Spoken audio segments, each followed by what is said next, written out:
Welcome back to the London Futurist podcast. We're only a few weeks into 2023, but I can already report a change in the attitudes of many business people regarding the future. Previously, businesses expressed occasional interest in possible disruptive scenarios, but their attention often quickly turned back to the apparently more pressing tasks of business as usual. But recent news of changes in AI capabilities, along with possible social transformations due to pandemics, geopolitics, and industrial unrest, is leading more and more business people to wonder, how can they become more effective in anticipating and managing potential significant changes in their business landscape? In this context, the new book by our guest in this episode, Nikolas Badminton, is particularly timely. It's called Facing Our Futures: How Foresight, Futures Design and Strategy Creates Prosperity and Growth. Over the last few years, Nikolas has worked with over 300 organizations, including Google, Microsoft, NASA, the United Nations, American Express, and Rolls-Royce, and he advised Robert Downey Jr.'s team for the Age of AI documentary series. Nikolas, welcome to London Futurist podcast. It's really great to be here, David. Great to have you with us, Nikolas. Hi, Callum. Nikolas, what led you into the career of being a futurist? It's really interesting, actually. I tell this story when I do keynotes and I engage with clients for the first time. It started off really young, at the age of 8, and you might remember this as well. The Osborne Book of the Future came out in the 70s, and it was a book about living in the world of the year 2000 and beyond. Wearable computing, probably the most prescient thing that it spoke about, but living on the moon, living under the ocean, living in fully automated lives, a whole bunch of different medical procedures, robots everywhere. And it kind of just really ignited a bit of curiosity, mixed that with some science fiction and wonder, and me starting to use a computer for the first time fairly early on, around about the age of 8. Then it really sort of primed me to think about our future. So I went to university after doing some college courses in computing, and I was quite a gifted computer programmer at the time. But I did a degree at Bournemouth University called Applied Psychology and Computing. And it allowed us to go into cognitive psychology, computing theory, early days of the internet. We're talking like 93, 94, 95. So, green screens and then like those first creative expressions, and start to look at what might happen culturally. But then also starting to look at the world of artificial intelligence. I actually did my dissertation on language, artificial intelligence, and whether grammar truly exists. So it's kind of pressing in a way. We're now struggling and wrangling with generative AI and what's happening in ChatGPT and other systems as well. I spent my whole career in data and doing predictive systems, behavioral targeting in advertising prior to the social media age. And when I moved to Canada in 2008, I stepped up and started to get really interested in the deeper areas of like innovation and design. And that led me into futures. 10 years ago, I ran a conference called Cybercamp, YVR, with Amber Case down in Portland and Karis O'Connell as well. That had tons of people in the room that were really interested about the future of humanity and technology. Now, no one was calling me a futurist. That wasn't really a term that was being used a lot back then. And then suddenly a friend introduced me to a room full of people as a futurist. At that time, I was really into transhumanism. I've got a microchip in my left hand. Emil Grafstra from Dangerous Things put that in my hand at a conference. I was talking about psychedelics and shamanic journeying and the application of that in business. That got me into some hot water with people I was working with as well. Body modding and all that. It was interesting, David. I actually spoke at London Futurists a few summers ago, probably about 7 or 8 summers ago, actually. I was working at freelancer.com. I think the keynote was called Everything is Going to Be Okay, or Everything's Going to Be All Right. And about a month later, I quit and went to be a futurist full time because it was sort of a jumping off point. So I thank you for that experience back there, because London Futurists was part of that decision to go full tilt. Let's do this. And now I run Futurist.com and the think tank there. I worked with incredible companies. I continue to do so. Writing the book and working with the community that I work with is sort of my life's calling in a way. So you have plenty of positive things you've said there. We talked about the wonder of the future. But more recently, you've been involved in something called dark futures, Yeah. which sounds a bit frightening. A few years ago in Vancouver, I was sat down having a beer with three of my incredibly smart friends. Everything from like researchers to computer programmers, another futurist as well, a good friend of mine. And we started talking about the weird things that were happening in the world, the hidden systems, not only societally, but economically, behaviorally, and whatever. And I was like, you know what, I'm going to run an event. I think I'm going to call it Dark Futures. Is this conspiracy thinking? No, it's not conspiracy thinking at all. What this is it's an expose and a discussion about the hidden systems in the world. So it's a reality check, but definitely not conspiracy in any way, shape or form. Everything from dark systems targeting on artificial intelligence, the idea that people in other countries like China and Russia were using places like Vancouver as a hedge city to dump their money into real estate and the knock-on effects of that. Over the years, I've had about 45 different people come and do these presentations. 15 minutes presentations on everything from cities to waste to artificial intelligence to blockchain and cryptocurrency and whatever. Just to really take an alternative view and say, you know, this is what might happen if we take the wrong path forward. Some people have said that it's like the Black Mirror of TED Talks. And I expanded out to San Francisco and Toronto, Vancouver. I was just about to go to New York and London as well. And then the pandemic hit. But that primed a whole bunch of thinking about how people were ignoring how bad things could be in the light of just saying, hey, everything's going to be great and positive and optimistic. And I think that there's two sides of the story that we need to tell. That's interesting because I find most people are fairly negative about technology. I'm always surprised by how much techlash there is. So what's the most pervasive and all-encompassing of the dark futures that you've had people talk about? I had a great friend called Jordan Yeshpeter. He's doing his PhD now in computing and ethics and a whole number of different things.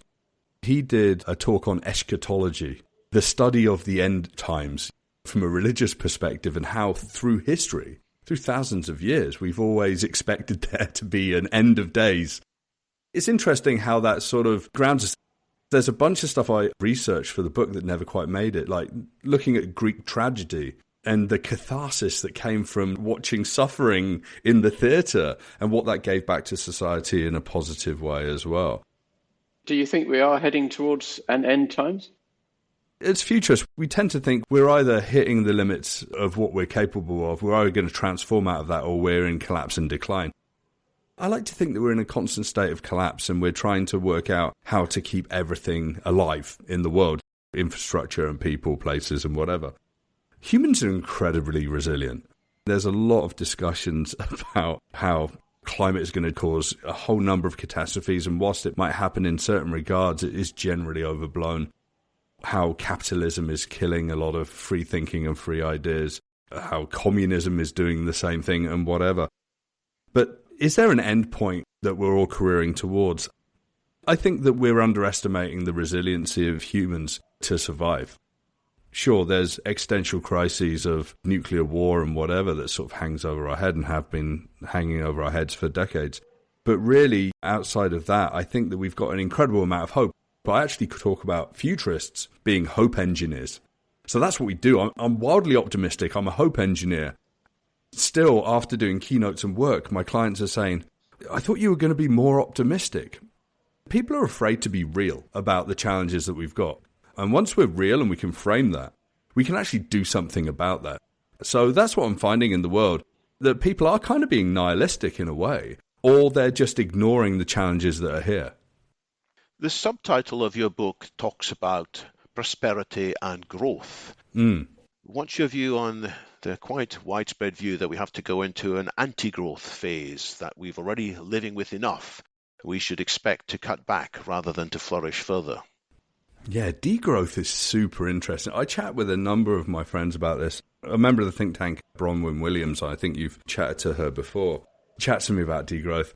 If you think about what degrowth is, it's got some really smart thinking, you know, shrinking rather than growing economies, being more resilient, being more sustainable, living a life that's, you've got more humility, you need less things and whatever. I love this.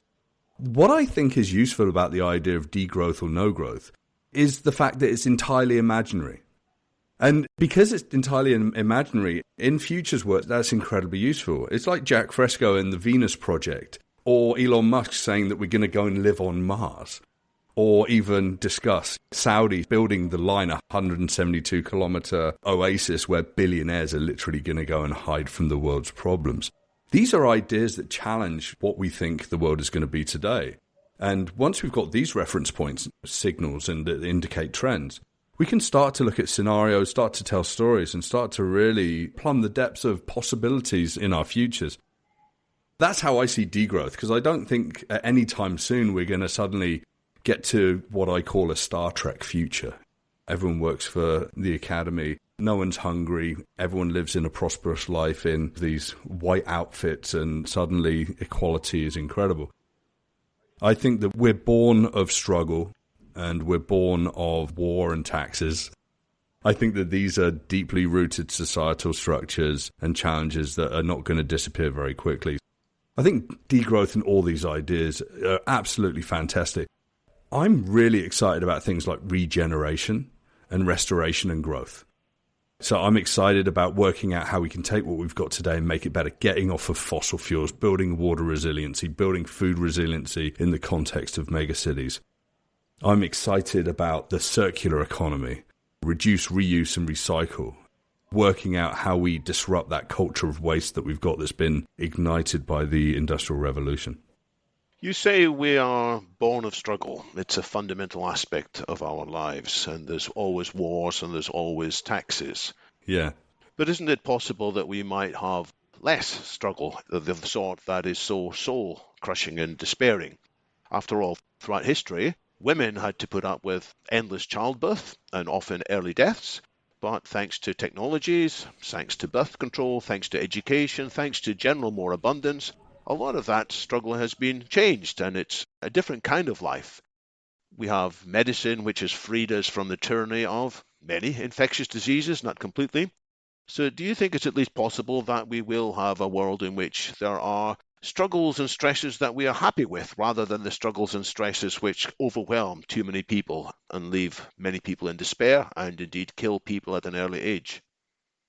I think it was Steven Pinker that did very famous talk on, how the world is better than it's ever been and child mortality and whatever. Actually, it's really interesting. Recently, I was speaking about black swans to a conference, and I talk about Alexander Fleming and his discovery of penicillin being a black swan. He was basically a clumsy lab technician that went on vacation, came back, and penicillin was growing in one of his Petri dishes. At that time, the average age that men would die in the UK was, I think, 47. So yes, the world has got better.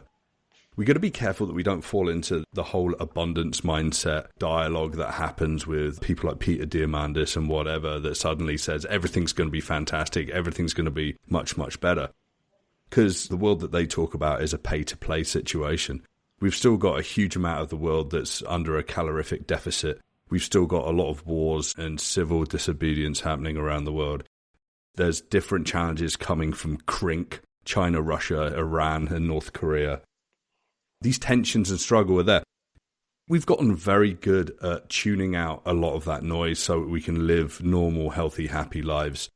But yeah, I think the pay-to-play society that we live in is making the world a really tough place.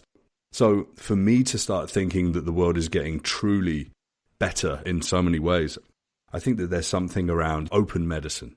Ideas like open insulin, which is a huge problem in the world, that some of these companies just own the patent on insulin, and all these people are paying potentially hundreds of dollars a month for access to that in some countries. The idea of open science, the idea of equality around wealth. And I'm not talking about crypto and decentralization. I'm talking about true equality, places for people to live, cities that are actually built for humans and not vehicles, and a number of things. And this is what I talk about, and this is what I get excited about. And I think it surprises some of my clients that I get down to some of these brass tacks, fundamental things in the world. It's also very difficult to solve some of these problems as well. This is what seems to me pernicious about the no-growth movement. It's all very well if you're comfortably middle-class person in the developed world, but if you're one of the world's 1 billion who are in really bad poverty, or another couple of billion who are low rising middle class in the developing world, it doesn't look so rosy. Maybe we can all get to a society of abundance. I would hope we can, because probably almost all the alternatives are pretty bad. I do agree with you that it's not a trajectory that we're necessarily on. We don't know. And it's not a necessarily done deal. And Peter Diamandis and people like him do seem to think it is almost inevitable. And of course, in a sense, they might be right. But it seems to me that they might also very much be wrong, and we need to work towards it. But when you're doing consulting work for your clients, what are you doing for them? Are you doing scenario development, or are you doing coaching work? What's the nature of the consulting? We'll be right back after a quick break. The People in Performance podcast offers insights into the strategic competencies, behaviors, and results needed to increase the performance of employees and leaders. The show looks at all areas of the world of work, including attraction and recruitment, onboarding, training, and succession planning. Tune in to get a better handle on the stages of workforce planning you need to master in order to guarantee long-term success in a rapidly changing world of work.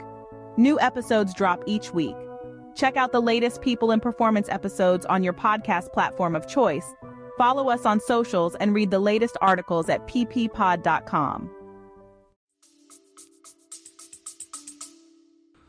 A lot of the new consulting that I do sprang out over the last 3 years. I obviously spent most of my life working in management consultancy and technology strategy and business strategy as well. And I was predominantly speaking and running events pre-pandemic. At the beginning of the pandemic, I reached out to a very large tech company I was working with, one of the largest tech companies in the world with about 180,000 global employees. And we'd done some work, and that original piece of work was, here are the signals, here are the trends, here are some scenarios that are going to play out. This is how it reflects off of the objectives that you have and how those objectives can be extended with horizons of 10, 20, even 30 plus years. And the kinds of things that you need to consider today as part of your strategic planning. That's the majority of the work. The company I worked with, we ended up looking at everything from geopolitics around population growth, geopolitical shifts around economics and energy and a number of different things, all the way down to gun ownership and private militia and gun crime in the United States. So what we do is we choose areas of exploration and we go deep. And typically I work with a futurist in residence or a burgeoning futurist in residence in these companies that are really on top of this. And I work with them as partners. And then we take that into the company. And oftentimes we then extend that into building out workshops, writing design fiction to try and make that come alive. I've worked with big tech companies, small startups. I'm working with a very large French, globally minded engineering company right now. It's sort of that broad range, but it's like, what's happening? Where's that going to take us? Really, where's that going to take us from a scenario planning perspective? The peoples, the places, the context, the dynamics, and then like exploring those stories. So it's quite a broad remit of what we do. And because I've got the Futurist think tank, we've got 3 or 4 people that can suddenly work together on white papers or research and whatever and start to do some really interesting work. In the last 3 years, it's become at least 60% of our work now, versus me just traveling and speaking and doing media, for example.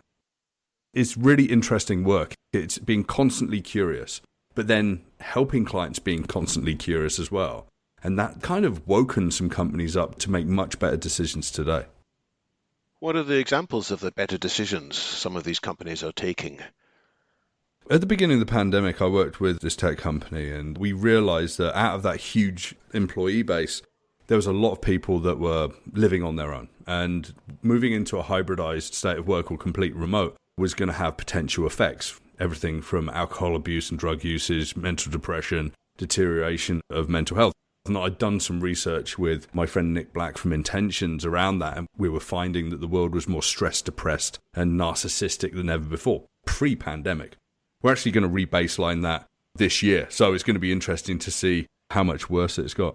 But the client took that and actually made some internal policy decisions around providing support specifically to those people that were going to be at risk.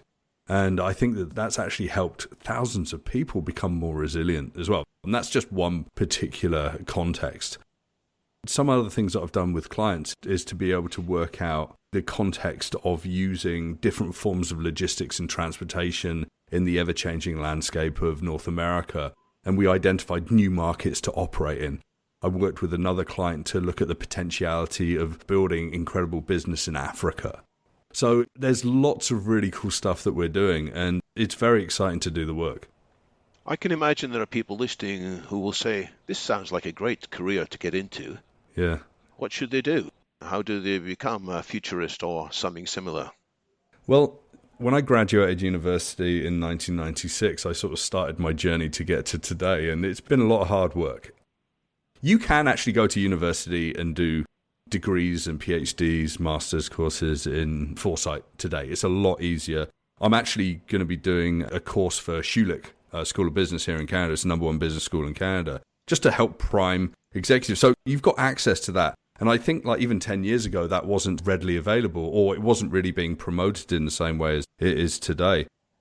It's like if you want to be a strategist, but you're a developer today, or you're working in business analysis, you just have to go out and get a broad world experience. Prior to jumping off and doing the business that I do today, I had something like 16 different jobs. I was always experimenting and working for myself, side hustles, running events. That's what it takes to get into this game. Travel the world, get the experience, because there's no point in just reading a bunch of textbooks and suddenly being in a room and prognosticating on whatever cool technology is happening today. Unfortunately, in the world of futurism, there's a lot of people that sort of pop futurists and run around and say outlandish things, and they make our jobs a little bit more tough. David and I have a word for that. We call it future porn. I sort of hold my head in my hands when I hear these people, and it's like, this is not useful, and actually it doesn't make you sound very smart. But everyone's calling themselves a futurist today, and do you know what? I actually really love that. The fact that people are suddenly starting to get really super stoked and excited about what's coming next, and maybe this future pornography is a jump-off point. Good. I was watching a bunch of speakers 10 years ago that I thought were really, really cool. And I'm not going to name names, but some of them I thought were really great 10 years ago. And they've sort of devolved into something that's a little bit too sensationalistic today. I sort of started off in that world, and now I'm super serious at the work and trying to do. In the book is very simply an introduction and a signpost to like dozens of people that do really good thinking around futures work. And that's what I really tried to do within those pages. It would certainly be a good thing if more people around the world took an active interest in the changes that are coming, because change has never been so fast and it will never again be so slow. We are heading into really quite amazing transformations. It's quite worrying if we sleepwalk into them, with most people unaware they're coming. People are going to get a shock. And when they finally realize that things are starting to change very dramatically, they could panic. Personally, I think that's probably the biggest danger in our future. If you're a developer now, if you're a coder now and you want to become a strategist, I guess you go and do an MBA and then you go and work for McKinsey or something. There isn't a career path like that for futurists, although it's encouraging to hear you say there are more futurists cropping up. Let's hope that's true. Do you think most large organizations now have a futurist? No. It's very concerning still. It's interesting. So in this large tech company, my friend became futurist in residence in one small part of the organization. It's interesting. There's a study back in 2018 published by Rohrbeck and Kuhn, a guy called René Rohrbeck. I think he's in Belgium. Really great guy to seek out and follow. He does great research, does great teachings about futures work. He did a study where over 8 years, he looked at a number of different companies and worked out how they applied futures thinking or not in their organization. He actually found out that organizations that did actually embed it within their organizations were actually more profitable and had a higher rate of growth, like a 2x growth over their competition, the people that weren't doing this. I tend to talk like this with clients now, which is, whatever you do today will shape our futures. Now, do you want to sit back and ignore that work and be a passive part of that whole trajectory forward? Or do you want to be an active part of that, do futures work, have bigger visions, do better strategic planning, understand where you're going to be in 20, 30, 50, even 100 years' time? Even if it's speculatively, you're going to actually have an active part in the shaping of our futures. And I tell you what, it makes CEOs incredibly uncomfortable, and it really jolts them into action. And even if it's just changing a little bit of a mindset when they sit down to do strategic planning, of asking what if the world changes, that can actually result in saving millions of dollars in decision making. Let me give you an example. A couple of years ago, I was working with a large frozen food company in Europe. We were looking at research, and obviously I was looking at climate as an important part of this. And Politico had an incredibly interesting study into climate, what was going to happen over the next sort of 50 or so years. They actually said that southern Europe was going to have somewhat of a calamity in terms of heat waves in southern Spain, southern Italy, whereas northern Europe was going to have something that they were calling an apocalypse windfall. So people in northern Europe would be able to grow the food that was grown in southern Europe. They were going to make all the money. Southern Europe, economic changes, whatever. How long ago was this forecast? This was an article in Politico. I think it was last year. Oh, okay, quite recent. If you just type in Google like apocalypse windfall Politico, you will find the article. Right? And I kind of love that phrase in a way. Anyway, my client was based in northern Europe. I was just doing a pre-briefing with the CEO, and she was incredibly interested. And she was like, we're going to fly to Spain, to Valencia tomorrow to make a significant investment in a particular bunch of operations. And what you're saying is that over the next 30 to 50 years, based on this data, that's going to be a very challenging time. And they went back to the boardroom and they changed their strategic framing of the opportunity. That's futures work. That's really useful futures work. Poor southern Spain. I spent a lot of time in Andalusia. That's a sad thought that northern Europeans are saying we're not going to invest down there because it's going to boil. It's not, they're not going to invest. They're going to invest in a way that's going to be able to be resilient in that environment. More resilient, yeah. So it's not about not doing things. It's about working how to be part of that. This same Politico story also talked about the cultural disaster that is Italy not being able to grow tomatoes anymore. It's a cultural catastrophe as much as it is an agricultural catastrophe as well, because of the culture that's been built. There were stories of farmers at the bottom of Mount Etna that could no longer grow the food that they used to grow, like grapes and whatever, and they were turning to growing, I think, olives and artichokes and things like that were a bit more resilient in terms of drought and higher levels of heat. These are the things that really get me excited as a futurist to follow and to advise on, because this resiliency is going to come from being very real about what could come next. And hey, do you know what? If things turn and change and weather and climate is very, very tricky to discuss with anyone, then that's good. But if it gets worse than what we're expecting and we're not ready, then it can be pretty calamitous. Your advice earlier for somebody to become a futurist included traveling the world, get involved in multiple things. You even said there's no point reading a bunch of textbooks unless they have these other aspects as well. Yeah. But I guess you do want people to read the book that you've just created, Sure. Facing Our Futures. Are there any key messages in that book? Anything you feel is particularly important that we haven't been able to cover in this conversation so far? The key messages are to be curious and shift your mindset from what is to what if the world was going to change.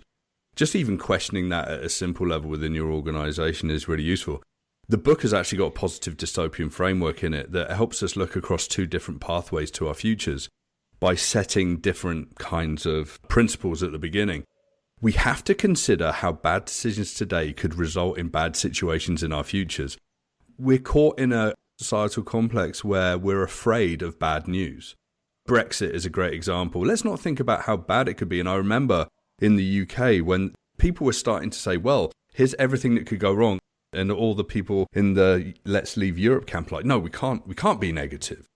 Well, we need to be negative.